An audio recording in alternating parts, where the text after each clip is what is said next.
What's up, everybody? Welcome back to another video. So this is like part 3. It's kind of confusing because I didn't really record part 1. Kind of special. It's pretty much taking the engine out. Apologize for the fan noise. It is hot in here. Florida, obviously, super hot. But spring's among us, and it's actually getting a little bit cooler. So that's pretty nice. So let's take a jump right into the engine. But here we got the K20Z3 out again. I usually use the dipstick to make sure that it's top dead center. Obviously I did not take the side cover off, but looking at it, you can tell it's been open, because that is pretty much new Honda bond or RTV that you can see. I can tell by the whole bottom that all this was pretty much replaced. It looks pretty brand new. The guides, everything looks kind of like it's been replaced. Now I don't know how many miles it was replaced, but by looking at it, you can tell it's been replaced. That's a giveaway right there, all that Honda bond seeping out here as well, you guys can see.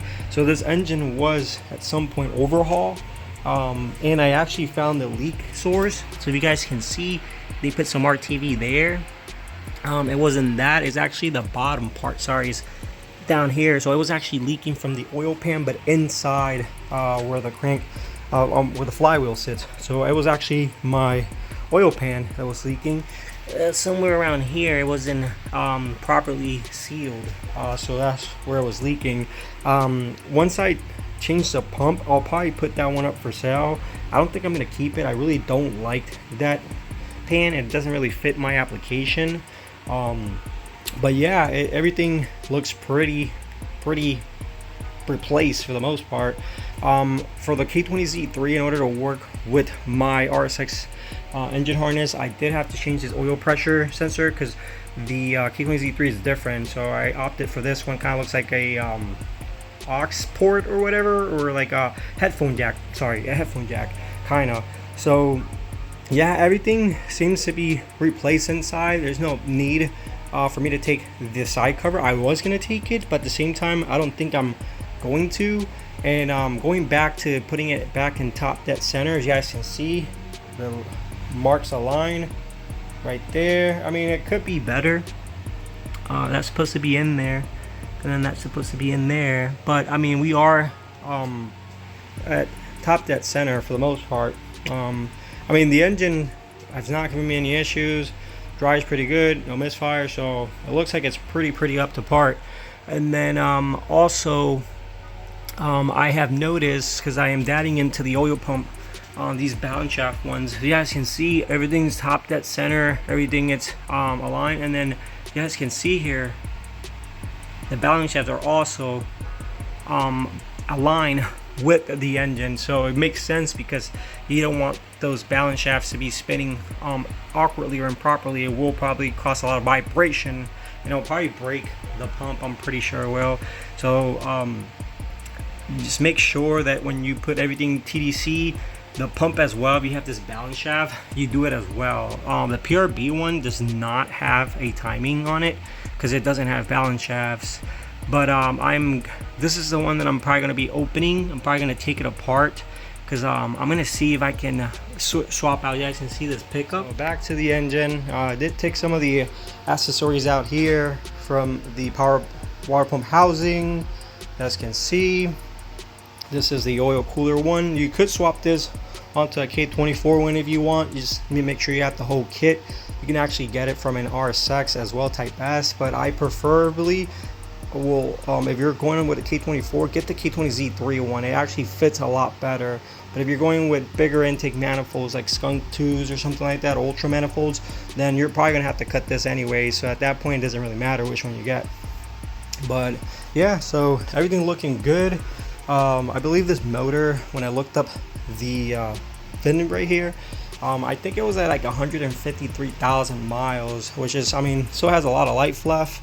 That one right there has 100,000, and when I opened it up, it actually looked way better than this one. But I made a boo-boo on it. The NOx sensor broke, and then when I was tapping it out, the tap broke. So I'm in the process of still doing that. I just need to get a bit this stronger, so that way, you know, everything's good. But that's my spare K20Z3, and yeah, so we're gonna keep working along, and I'm gonna change that pump out, so make sure that everything was on TDC before I begin, because I wanted to make sure that that pump is where it's supposed to be. So right now we are good, and once I install it back, I need to make sure that it's back the way it is. All right, so we took the pump out, as you guys can see. Everything's still aligned, so that way when I put it, it's gonna be top that center as well. And then this is where if this doesn't work out, which I'll talk about this right now in a moment, give me 1 second.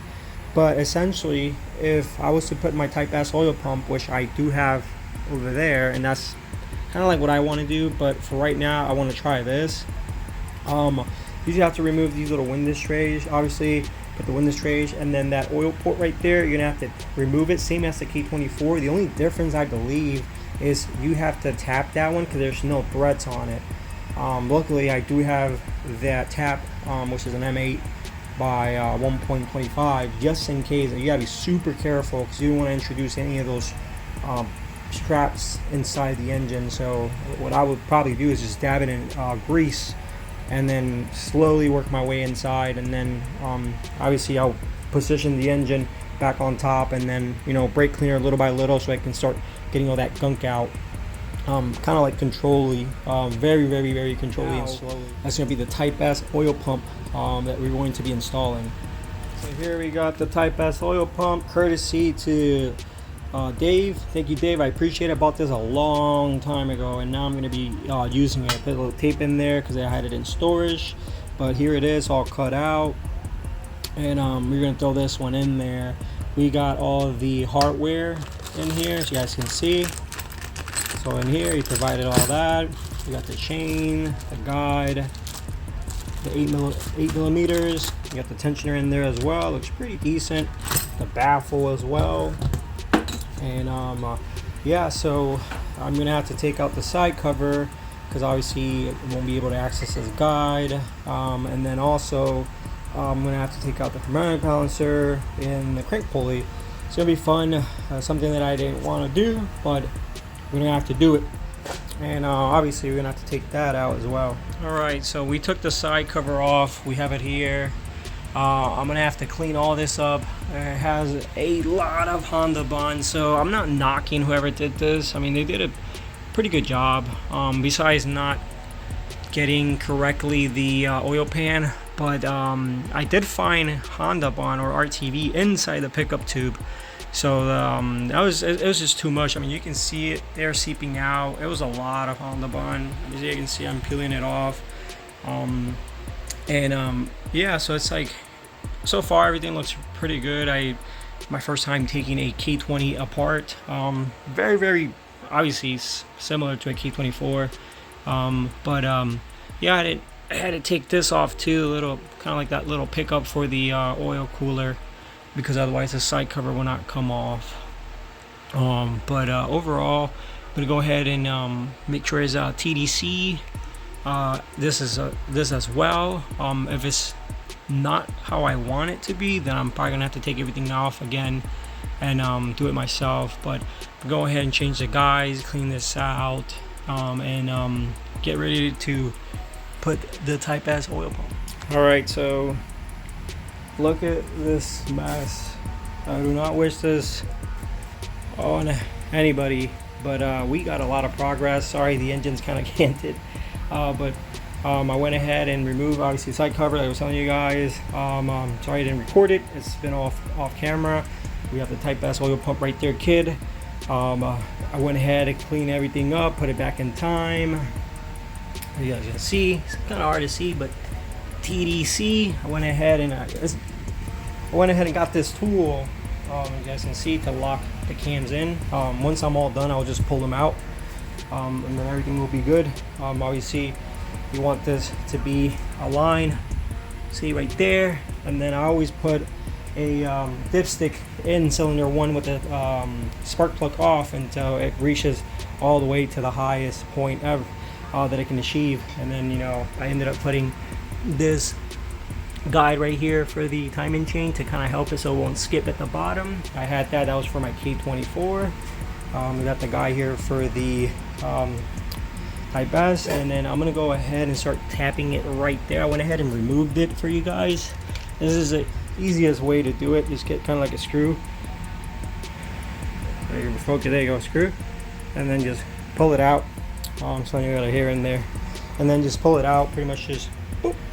And you guys can see there's no thread in there, which that's why we're gonna be tapping it. You gotta be really careful. I've never done this, my first time, but you got the screws there for the side cover. But we got it right here. This is the kit. You can see kit.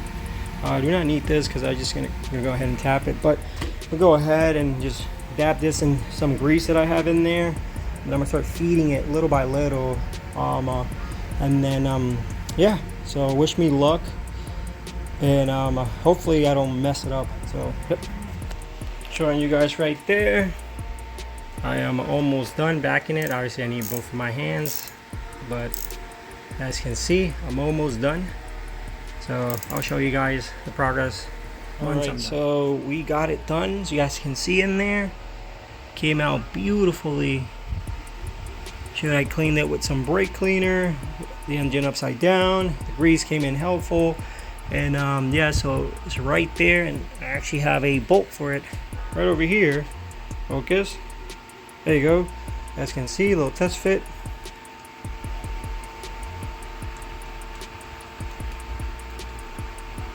Boom, right there, you guys can see. So I'm gonna go ahead and take these window trays out, put some Honda bond in here, and start putting everything back together and sealing it up. Alright everybody, we have ourselves the Type S oil pump on the K20Z3 finally. Obviously took a lot of debating if I was going to do this or not, because I wanted to run the K20Z3, the balance shafts, because obviously it's going to be a daily, but I didn't like the oil pan clearance on the bottom, and this is going to be the next thing to do, so I can get my steel pan to clear a little bit, to get a little bit more clearance at the bottom, and obviously way more stronger, 10 times stronger by far than this cast one here. So if I take a hit, this one will shatter like glass, this one will take a beating before it actually breaks. So glad I put the pump in. Now it's gonna pretty much clean everything up, change that seal, change the seals that I'm going to be changing, so I can put everything back on with some Honda bond before it starts drying up. And I think I'm gonna call it a day pretty soon. But on the next clip you guys see, I'm gonna show you everything pretty much button up.